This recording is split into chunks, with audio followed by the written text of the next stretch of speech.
শেখাচ্ছেন, পিতা পুত্রকে শেখাচ্ছেন, দেখো বাবা, যার চাকরি হচ্ছে না তাকে চাকরি দিয়ে দিলাম, যার বিয়ে হচ্ছে না মেয়ের বিয়ে, তাকে মেয়ের বিয়ের ব্যবস্থা করে দিলাম, যার অসুখ হয়েছে তার অসুখ সারিয়ে দিলাম।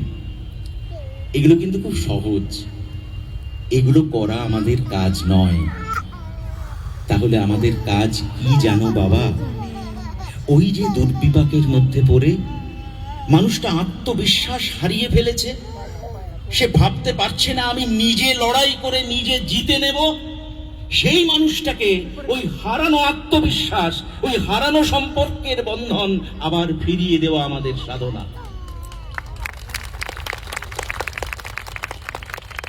একজন মানুষ দুস্থ হলো, তাকে টাকা দিয়ে দিলাম, টাকা ফুরিয়ে যাবে, তারপর আবার সে আপনার কাছে আসবে। তাই ঠাকুর বললেন ক্ষমা করো কিন্তু ক্ষতি করো না। কাউকে অন্যায় করলো, ক্ষমা করে দিলাম, ক্ষতি করলাম কোথাও তার। একজন লোকের অসুখ হয়েছে, তাকে ডাক্তারের কাছে পাঠালেই তার হয়ে যায়। আচার্যদেবের কাছে যাবেন কেন? তিনি শিখিয়ে দেবেন আপনি বা আমি কেমন করে আমার সামনে আসা সমস্যার সমাধান করব। তাকে গিয়ে অনেকেই বলেন জীবনে খুব বাধা।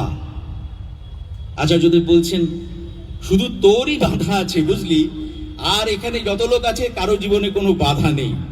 কিন্তু একটা কথা ভেবে দেখ, জন্মের সময় বাধা হয়নি, তুই বেরোতে যাচ্ছিস পৃথিবীর আলো দেখতে, গর্ভ তোকে বাধা দিচ্ছে, বাধা আসে না। তোর মা যখন তোকে রান্না করে, কড়াইটা বাধা দেয় বলেই কিন্তু রান্নাটা সুস্বাদু হয়।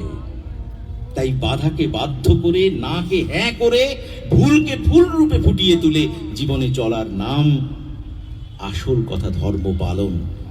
তাই বাধা জীবনে থাকবেই, তাকে অতিক্রম করব আমার জীবনে ইষ্টের আদর্শকে মেনে, আমার আচার্যের আদর্শকে মেনে। তখনই জীবনের রাগ রাগিনীগুলি সঠিক সুরে বেজে ওঠে, নচেত কিন্তু বাজে না, কখনোই বাজে না।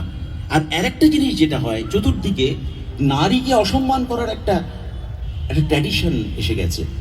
এটাকে কিন্তু বারবার আচার্যদেব বলেন প্রত্যেকটা মেয়েকে সম্মান করতে হয়, বিনম্র ব্যবহার করতে হয়, এমনকি নিজের স্ত্রীকেও সম্মান এবং বিনম্র ব্যবহার করতে হয়। কারণ মায়েদের থেকে আমাদের জন্ম।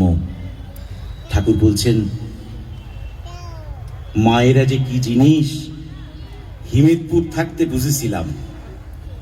আমার একটা বন্ধু ছিল, তার নাম পুটি, আমরা একসঙ্গে খেলতাম। তারপরে দেখি পুটির বিয়ে হয়ে গেল, তো পুটিরে আর পাই না, কাক কব, কারে জিজ্ঞেস করব পুটি কোথায় গেল, কেউ তো হতে পারে না। তো হঠাৎ দেখি কাশীপুরের ঘাট থেকে একদিন ফেরার সময় ওই পাশ থেকে পুটি হাঁটতে হাঁটতে আসতেছে। আমি বললাম এই পুটি, ও খাড়ায় গেল। আমি কাছে গিয়ে বললাম এই তোর কোলে ওটা কি রে, পোটলা মতো কি একটা বাঁধি রাখিছে। তো সে কয় এটা তো আমার মেয়ে। মেয়ে কোথায় হয়েছে, কেমবাই হয়েছে, ক দেখি। এই তো আমার পেটে। লজ্জা লজ্জা করে পুটি আমারে কোলো, তার পেটে ওই মেয়ে হয়েছে। আমি মনে মনে উথাল পাতাল ভাবতেছি ওই আমার পেটে তো মেয়ে হয় না, কি করে হলো পুটির পেটে। তো যাই হোক, তারপর অনেক সময় চলে গেছে, হঠাৎ দেখি পুটির হাত ধরে একখান মেয়ে আসতেছে, আর কোলে আবার পোটলা মতো কি একটা নিয়ে পুটি হাঁটতেছে। তো আমি পুটিরে কই এই পুটি, তোর কোলে আবার ওটা কি? পুটি কয় এ তো আমার সাওয়াল। বলি সাওয়াল তোর পেটে হয়েছে? মেয়ে তো হয়েছিল, সাওয়ালও হয়েছে? বলে হ্যাঁ সাওয়ালও হয়েছে। পুটি আমারে কয় কি যে আমার পেটে একটা সাওয়াল হয়েছে আর একটা মাইয়া হয়েছে। আমি মনে মনে ভাবতে থাকি, আমি, বাদলা, ঠেপা, আমার বোন খুকি, সবাই মাতা মনমোহিনী আমার মায়ের গর্ভ থেকে জন্মেছি।